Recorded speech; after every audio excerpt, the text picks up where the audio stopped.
Entonces comenzamos viendo lo que es la Edad Media. Saqué lo más interesante de cada una de las edades porque es bastante, ¿verdad? Entonces, todavía no se sabe cómo hacerlo, todavía no he pensado, ¿verdad? Cómo hacerlo. Ahorita tengo que terminar de dar las clases porque faltan, ¿verdad? Entonces, buscando ahí la Edad Media, vamos a iniciar, ¿verdad?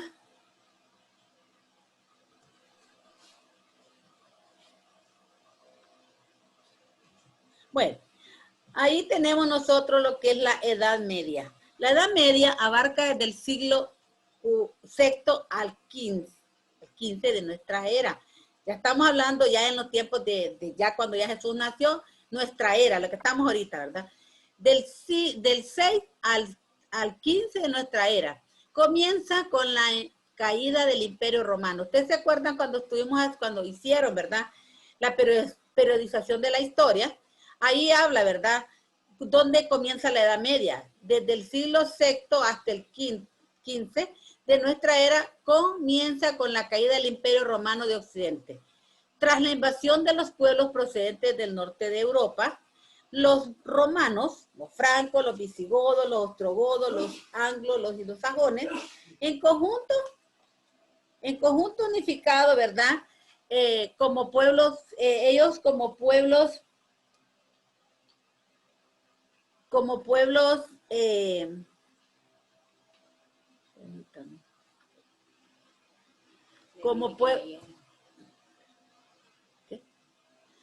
dice, como conjunto identificado como pueblos bárbaros. Estos eran bárbaros. Bárbaros les llamaban porque la situación de ellas era muy, o sea, vivían solamente con la lucha, la guerra, eso es lo que a ellos les interesaba. Entonces, ahí, ¿verdad? Roma tenía el poder, pero fueron invadidos por estos pueblos, los francos, los visigodos, los ostrogodos y los anglosajones, y estos vinieron, ¿verdad? Y se unieron como un pueblo bárbaro y los vencieron a los romanos. Ahí, ¿verdad? Comienza la Edad Media. Surge así el régimen señorial en el que un hombre rico llamado señor, este señor tenía, rico porque poseía grandes extensiones de tierra. Llamado señor. ¿Eh? Llamado señor. Sí, así lo llamaban señor. Era un título nobiliario, le llamaban señor. Porque este hombre era dueño de tierras y hasta de grandes riquezas. Entonces, como un título, no crean ustedes, ahora nosotros decimos señor como señora, como decir cualquier cosa. No, antes era un título. Por eso nosotros a nuestro Dios le decimos Señor Jesucristo, porque es un título que nosotros estamos dando como un respeto. Y en ese tiempo, ¿verdad? A esas personas, a ese régimen, a ese hombre rico, le llamaban señor, como un gran respeto, como un título. Este hombre era tan rico que poseía grandes cantidades de tierra y alquilaba sus tierras a los campesinos para que los cultivaran. Entonces, los campesinos no le daban dinero, pero sí le daban parte de la cosecha. Y el campesino, pues, aún así hay personas que así hacen en la actualidad. Tienen grandes terrenos que no los utilizan y los alquilan y lo que hacen es recibir cosecha. Entonces, así pasaba en ese tiempo. A esto se le llamaba los señores feudales, porque poseían grandes extensiones de tierra. En ese tiempo, ¿verdad? En ese tiempo en que existían los señores feudales, el idioma era el griego y su cultura tenía una gran tradición filosófica y religiosa. Su capital, la capital de ese imperio era Constantinopla. Hoy Constantinopla se le cambió el nombre, hoy se llama Estambul. Yo no sé si ustedes recuerdan cuando yo les hablé acerca de Estambul. De ese lugar, es una ciudad que está entre medio de los dos continentes. Está entre medio de Asia y de Europa. Solo es separado por un río, creo que está separado, hay un puente, pero una parte, ¿verdad?, pertenece a Europa y otra parte pertenece a Asia. Estambul. Ahí, ¿verdad?, está situada estratégicamente, lo que le permitió controlar el comercio con los mares Negro, el Mediterráneo, y el oriente de China e India. O sea, Constantinopla llegó a tener gran poderío, ¿verdad? Que ahí, como estrategia, imagínense, era el paso entre dos continentes, ese paso ahí, ese puente, le permitía, ¿verdad? Porque está cerca a la orilla de esos mares, del Mediterráneo, del Negro y del Medio Oriente, de China y de India. Y como en ese tiempo el comercio se mantenía con esos países, ¿verdad? A través del Mar Negro, del Mediterráneo y de Oriente. Entonces, ahí, ¿verdad? Se colocaron esas personas en ese lugar llamado Estambul, que como les digo yo, tengo un libro se refiere solo a Estambul y es una belleza. Ahí viven personas millonarias, personas que viven en castillos. Y también, pero hay gente que es pobre, ¿verdad? Como todas las ciudades. Pero es una belleza de arquitectura la que hay ahí. Y viven muchos jeques árabes.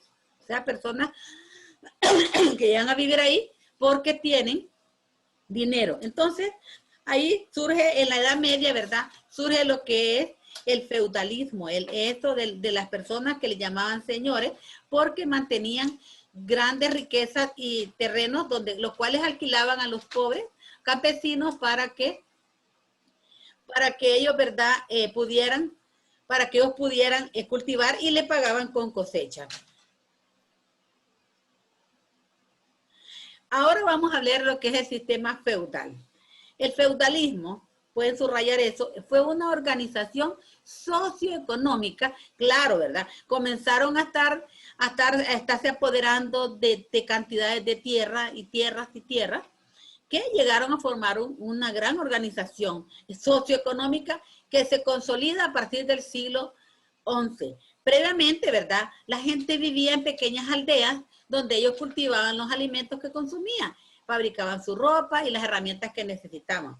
Pero los métodos para cultivar eran muy sencillos y por eso la economía que ellos tenían era una economía de autoconsumo, o sea que solamente sembraban para ellos, para su propio provecho. No podían vender sus productos, por eso no había espacio para el comercio. Su economía, dice, era de autoconsumo, quiere decir, solo sembraban lo que ellos consumían. Ahora, cuando surge el sistema feudal, este sistema se basó en la relación de dependencia entre un hombre poderoso, el señor feudal, que era el hombre que tenía el poder, porque era el rico, el que tenía tierra. Y muchos hombres, ¿verdad?, que no tenían ni riqueza ni tierras, los vasallos. El Señor les ofrecía protección y tierra a los vasallos y estos a cambio les juraban fidelidad y obediencia. Trabajaban para él y prestaban servicio militar. Esto es lo que se llamó el sistema feudal, donde un grupo de personas se apoderaron de grandes cantidades de tierra y, ¿verdad? Ellos lo que hacían era simple y sencillamente, pues, tenerlos ahí, ¿verdad? Ayudar a los pobres, pero a cambio de ¿qué? De darles protección y tierra a los vasallos. Mire, bueno, te vamos a dar esta tierra, tú las vas a cultivar, te vamos a proteger, porque ellos tenían protección militar. Pero sí, fidelidad. ¿Y saben qué estaba llevando a esto? A convertir a las personas en esclavos. Trabajaban para él y le prestaban un servicio militar. Ahí tenemos nosotros ese gran sistema feudal y fíjense bien en esta pirámide, porque esta va a ser una de las tareas que ustedes van a hacer. No quiere decir que me van a hacer los dibujitos. No, yo no quiero dibujitos ahí que van a poner el rey arriba. No, simplemente van a hacer la pirámide, la van a dividir con rayas y van a escribir todo eso que está ahí, ¿verdad? El sistema feudal... El sistema feudal, aquí tenemos, ¿verdad? La sociedad feudal era estratificada. Miren ustedes dónde queda, ¿verdad? Ahí. La sociedad feudal era estratificada, conformada por los estratos sociales cerrados. ¿Quién estaba a la cabeza? Pues a la cabeza era el rey, considerado uno más entre los grandes señores.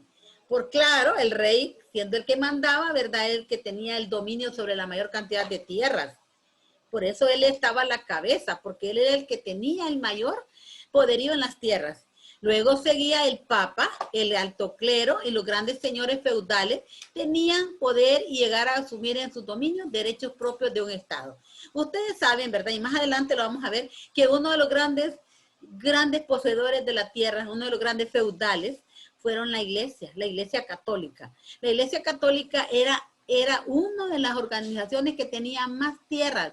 Después del rey era la iglesia quien tenía el poderío sobre grandes riquezas, sobre grandes extensiones de tierra. Por eso ahí está, ¿verdad? El papa, el alto clero y los grandes señores feudales, ¿ya? Los que no pertenecían a la iglesia, pero que sí tenían gran cantidad de tierras, estos eran el que tenían el poder y podían, dice, asumir en sus dominios derechos propios de un estado. O sea, como una ciudad y mandar ahí, hacer lo que ellos querían, porque claro, eran los dueños de la tierra.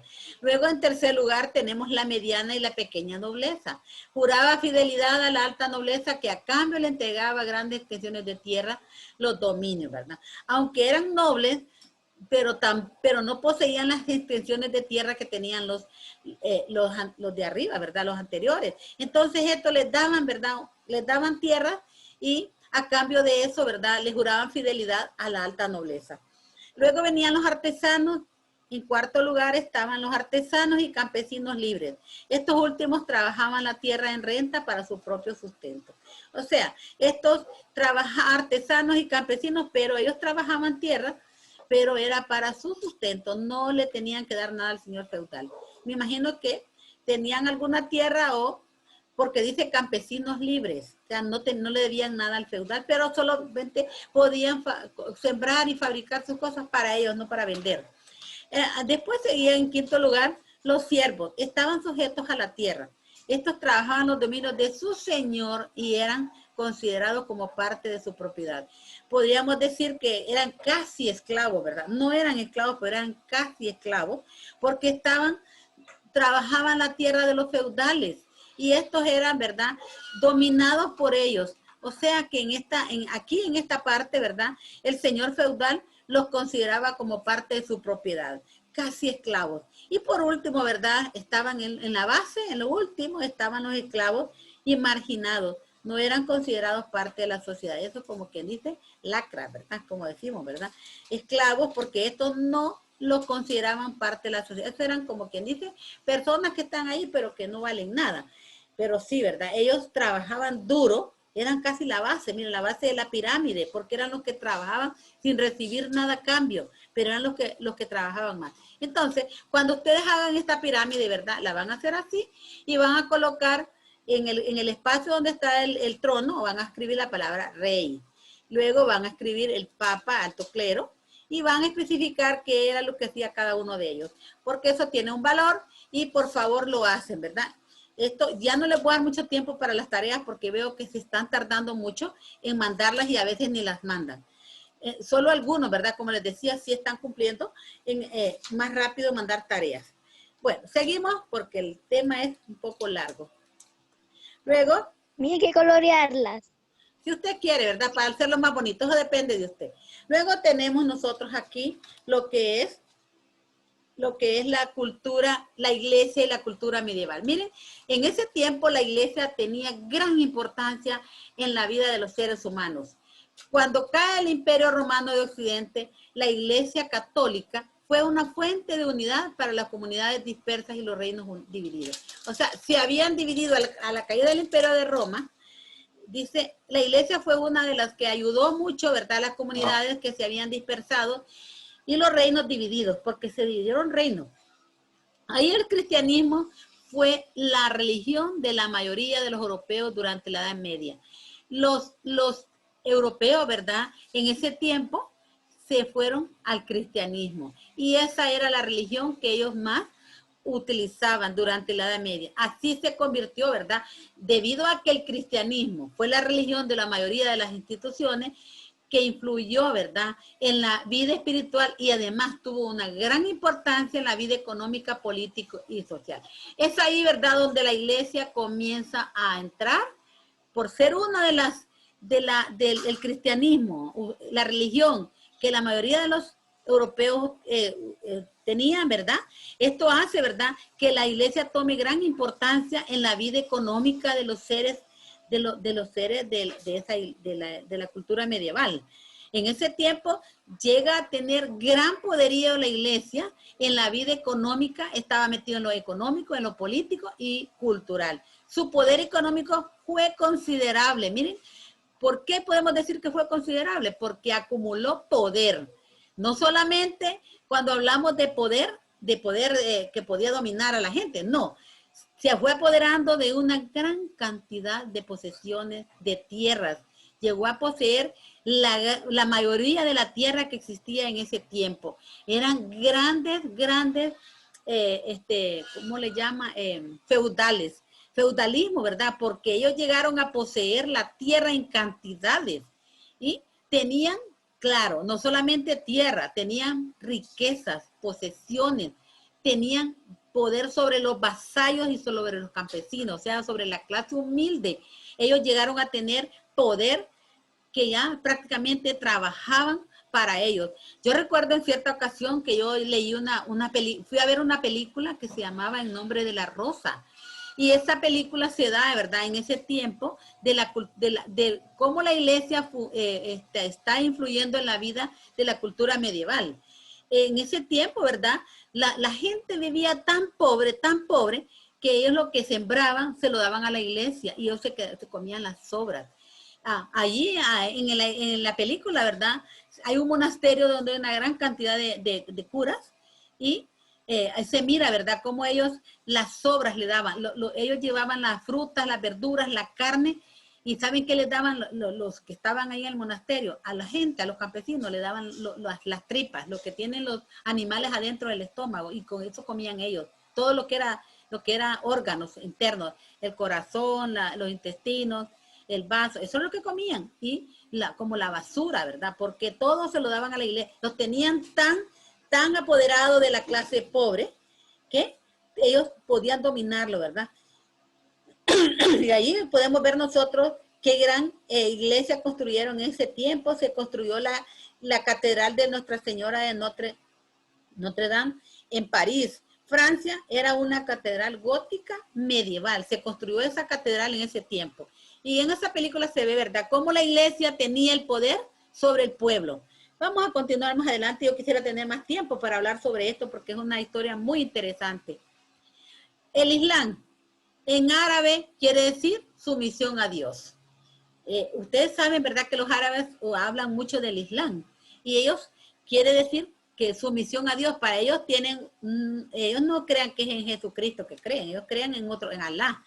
Y ellos tienen sus seguidores y se les llama musulmanes. Es una religión abrahámica que predica el monoteísmo. O sea, sí es bueno, ¿verdad? Porque no tienen el montón de dioses que tenían antes las culturas. Estos creen en el monoteísmo, o sea, tienen un solo Dios. Para ellos el Dios es Alá. Alá, ¿verdad? Y ellos le llaman, no sé si será el mismo Dios que tenemos nosotros, pero nosotros le decimos Jesús, pero ellos no, ¿verdad? Ellos no creen en Jesús, ellos creen en Alá. Tenemos legados culturales que nos dejó la cultura islam en ese periodo en que estábamos viendo anteriormente, ¿verdad?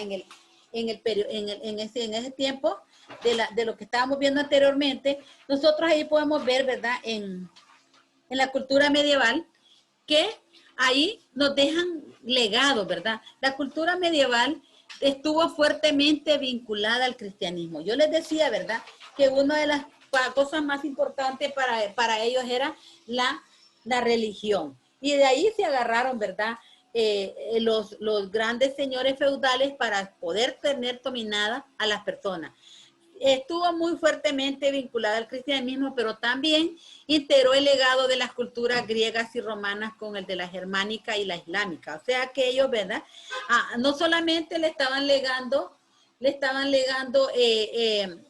la religión a las personas, sino que también, ¿verdad?, les legaron las culturas griegas y romanas y las unieron con la germánica, que quiere decir la de Alemania, con la de la islámica. Ahí podemos ver nosotros cómo los árabes construyeron durante siglos en la cultura, influyeron durante siglos en la cultura española y portuguesa, en especial en la arquitectura del idioma. Por eso es que nosotros el idioma de nosotros, ¿verdad? El español y el portugués se parecen. No es igual, ¿verdad? Pero tiene ciertos sonidos porque viene de ellos, ¿verdad? Dentro de la cultura medieval, ellos los que habían conquistado esas tierras, ellos legaron el idioma, ¿verdad? Y nos legaron el latín, como ellos hablaban latín, ¿verdad? Y nuestro idioma tiene el 50%, dice que es del latín. Por eso se parece, ¿verdad?, al italiano. Entonces, la cultura, el idioma, las construcciones se parecen, ¿verdad?, a las que tenían la griega y la romana. Entonces, por eso es que en España, los que han tenido la oportunidad de visitar España, yo sé que algunos de ustedes han visitado esos lugares, han podido ver los edificios que están ahí, antiguos, que tenían rasgos de cultura griega y romana. Y los que han podido ir a Roma, a Grecia, han visto, ¿verdad?, que tiene cierta similitud algunos edificios que están en España, y en Portugal, porque ellos llevaron ahí su cultura a estos lugares. Con el surgimiento, ¿verdad?, también crearon universidades, se crearon nuevos espacios de reflexión y de estudio. No solamente, ¿verdad?, iban a utilizar la religión, sino que, sí, claro, porque ustedes saben que iban naciendo hijos de ellos ahí, ¿verdad? Entonces tenían ellos que ir mejorando la vida de esas personas. Y surgen las universidades, se crearon nuevos espacios de reflexión y estudio, y esto permitió, ¿verdad?, que el conocimiento se liberara. O sea, saben que a veces nosotros tenemos buenas ideas, buenos pensamientos, pero a veces no las liberamos porque no tenemos las oportunidades. Pero cuando nos dan el chance de que nosotros podamos decir nuestros pensamientos, nuestras ideas, y que hemos visto nosotros cuántas personas han creado inventos porque han liberado sus ideas, pues hasta ese momento, ¿verdad?, ellos no podían liberar sus pensamientos, pues hasta ese momento había estado restringido en los monasterios. En los monasterios estaban, como quien dice, ¿verdad?, los monasterios pertenecían a las iglesias y ellos tenían ahí lo que decidían. Fíjense que los monasterios, hasta dónde llegaba lo que se tenía la iglesia con las personas de las comunidades, que los monasterios, ahí estaban los libros, y ellos decidían qué libros podían leer, qué libros la Biblia, no crean ustedes que era para todas las personas, solo el abad y los que vivían en los monasterios las podían tener. Y muchos libros, ¿verdad?, que en ese tiempo ellos consideraban libros que no estaban de acuerdo con la religión, ¿verdad?, con la religión católica, y ellos llamaban, ¿verdad?, a esas personas y los castigaban, porque ellos no estaban, el que no estaba de acuerdo con las ideas de la Iglesia Católica, hasta ese momento eran castigados, porque ese momento, ¿verdad?, se les llamaba herejes, herejía, ¿verdad? La herejía quería decir que estaban violentando los ideales de la Iglesia Católica. Herejes, les llamaban brujos, y muchas veces, ¿verdad?, ¿cómo era posible, ¿verdad?, que a esas personas se les tratara tan feo? Aquí entramos nosotros a lo que es ahora la edad moderna. La edad moderna que se da en el año, lo vamos a encontrar en la página 156 y 157. Vamos a seguir hablando porque mezclé varios temas. Ahí tenemos, ¿verdad?, que al fortalecerse la burguesía quiere decir los burgueses, eran aquellos que tenían dinero, y que ya pertenecían a las nobles, a la nobleza, a la realeza, títulos nobiliarios, eran condes, pero aunque los señores feudales tenían dinero, pero no tenían títulos nobiliarios. O sea, no eran condes, no eran, ¿verdad?, como los que hay en España, que hay reyes, hay princesas, príncipes, hay condes, hay duques. Entonces, se fortaleció la burguesía, se fortaleció el reino, ¿verdad? Y en este tiempo, ¿verdad?, los señores feudales, aunque eran grandes poseedores de riqueza, fueron entrando en decadencia y surgieron los estados nacionales. Entonces, ¿qué hicieron los burgueses? Los burgueses, aquellas personas que tenían títulos, se unieron. Los burgueses son personas que no trabajaban, vivían de la renta de otras personas. Estos burgueses se aliaron a los reyes para obtener títulos, ¿verdad?, y por eso llegan a tener títulos, y de esta forma se fortalece la burguesía. Cuando ellos, además de tener dinero, obtienen títulos nobles y consiguen préstamos y llegan a tener el control sobre el comercio, las finanzas y la producción de manufactura. O sea, todo lo que la gente hacía, manufactura quiere decir ropa, objetos que hacían las personas, ellos llegan a tener control sobre ese comercio. Además, había funcionarios de origen burgués que ayudaban al rey con impuestos, al ejército y a las relaciones internacionales. Y estos se organizaron en un sistema llamado burocracia. En la actualidad nosotros tenemos burocracia. Burocracia son aquellos que están en el gobierno, que casi no trabajan, sino que viven de los impuestos que nosotros pagamos. Eso es burocracia. Lo mismo, ¿verdad? En ese tiempo la gente vivía de lo que pagaba las personas. Entonces lo que llama burocracia. Solo están atrás de un escritorio. Buró quiere decir escritorio. Están atrás de un escritorio ordenando, pero no hacen nada más que dirigir. Entonces, ¿verdad? Ahí podemos ver cómo se organizó la burocracia. España surge de dos reinos, Castilla y Aragón, que poseía la mayor cantidad de los territorios españoles. Estaba Isabel de Castilla y Fernando de Aragón. Se unieron los dos, Castilla y Aragón, dos reinos. Eso fue lo que encontró Cristóbal Colón, ¿verdad? Cuando vino aquí a América. Estos expulsaron, ambos reinos ya unidos, expulsaron a los musulmanes de España y unificaron el país. Con el descubrimiento y la conquista de los territorios americanos, acuérdense ustedes que ya habían venido, surge, ¿verdad?, el descubrimiento de América. Entonces, ¿verdad?, ya Madrid, la capital de España, se convirtió en metrópoli de un vasto imperio. ¿Por qué? Porque los reyes Fernando e Isabel ahora eran millonarios, ya no eran gente pobre porque ahora sí tenían poder económico. Eran unos reyes de España y América durante el Renacimiento y ahí colocaron una estatua de este señor Felipe III que adorna la plaza mayor de esta localidad. Seguimos. En Rusia sale Iván III que fortaleció la monarquía y terminó con el poder mongol y conquistó imperios, territorios de Asia. Iván IV, el terrible, ese es terrible porque era malo, consolidó el Estado mediante el sometimiento cruel de los señores feudales. Este Iván IV sometió a los feudales y ahí les quitó todas sus tierras. Hacia 1450, las principales rutas comerciales, ya estamos, ya en la época en que vinieron, ¿verdad?, acá para el descubrimiento de América. Eran la ruta de la seda y la ruta de la especie. Estas posibilitaron un intercambio comercial entre Europa y el lejano oriente y se mantuvieron intactas hasta 1453, cuando el imperio turco otomano las interrumpió temporalmente al conquistar Constantinopla. Y esta circunstancia, sumada a los propósitos de algunos reinos europeos de abaratar costos y no depender de los mercaderes, hizo que los navegantes se aventuraran a bordear la costa de África o cruzar el temido océano Atlántico. Aquí nos vemos nosotros que es cuando surge Cristóbal Colón, ¿verdad?, que llega a España y le dice a los reyes, ¿verdad?, que como está tomada Constantinopla y no puede haber comercio con la ruta de la seda, que ellos tenían que ir a China, a la India, no pueden ir o lo hacen bordeando todos los, mira, ahí en rojo está la ruta que ellos seguían, pero cuando el Imperio Otomano se apodera de esas rutas, no los deja pasar ni por tierra ni por agua. Entonces, algunos bordeaban las costas de África, pero tardaban hasta 2, 3 años en llegar allá, ¿verdad? Entonces, mucho tiempo. Entonces, es cuando empiezan a buscar ruta y es cuando aparece Cristóbal Colón, dándoles la idea, ¿verdad?, de cómo llegar a una ruta más cerca. Entonces, nos vamos a quedar hasta aquí y, perdón, vamos a, espérenme. Quiero ver si así. Continuamos con el Renacimiento. Este sí viene ahorita. El Renacimiento que se encuentra en la página 158 y 159.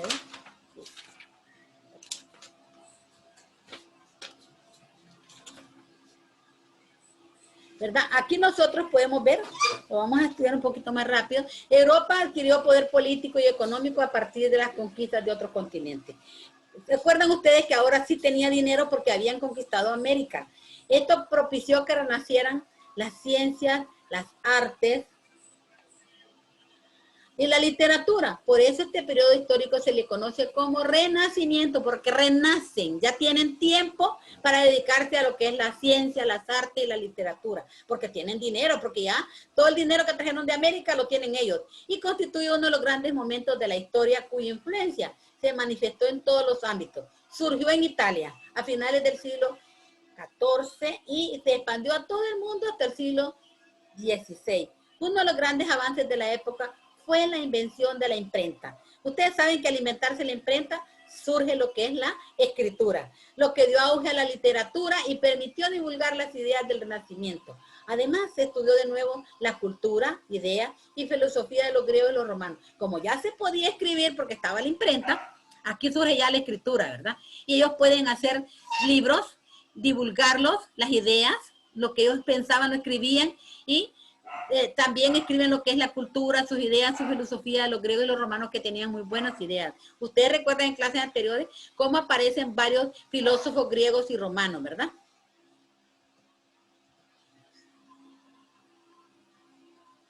Ahí aparece Francis Bacon junto a los otros filósofos, creó el método científico moderno al afirmar que la base del conocimiento es la observación. Y eso es cierto. Nosotros la base de un conocimiento es observar y luego experimentar. A esta forma de entender el conocimiento se le llama empirismo. También surgió el racionalismo. O sea, primero observamos, experimentamos y después razonamos. Se afirmaba que la base del conocimiento era la razón. Todas estas teorías trataban de explicar el mundo de forma científica y no por medio de creencias o mitologías. Anteriormente la gente se basaba en creencias y mitologías, pero cuando ya surge esto, ¿verdad? Esta afirmación de la observación y de la experimentación ya da lugar al método científico. El florecimiento de las artes y las ciencias trajo como reacción un endurecimiento en las posturas, ¿verdad? En las posturas de algunas instituciones poderosas. Dentro de la Iglesia Católica se fortaleció la Inquisición, donde yo les decía, ¿verdad?, que ahí se llaman herejes. Un tribunal que perseguía y castigaba con severidad y crueldad los errores en la doctrina o las prácticas que se consideraba brujería. Cuando alguien estaba en contra de la Iglesia, lo llamaban hereje, y se formó lo que llaman la Santa Inquisición, que quemaba vivo a las personas porque las consideraba brujería. Una lista de libros que eran prohibidos bajo pena de castigo si se les miraba leyendo. Los monasterios tenían esos libros y no permitían que nadie los leyera. En 1517, el monje alemán Martín Lutero publicó un documento en el que criticaba profundamente los abusos de Roma. Las autoridades de la iglesia no quisieron escuchar la crítica y exigieron a Lutero que se retractara, porque este hombre era un monje y él estaba en contra de la doctrina católica. Y entonces a él, ¿verdad?, le decían que se retractara, lo que decía, que si no te vamos a sacar de la iglesia. Pero los nobles alemanes lo defendieron y se apoderaron de los bienes de la iglesia. Ustedes recuerdan que yo les conté que la iglesia era la mayor dueña de todas las tierras. Y entonces aprovecharon los alemanes, apoyan a Lutero y le quitan los bienes a la iglesia en ese país. Y se da lo que es una reforma política y nació en Alemania el luteranismo.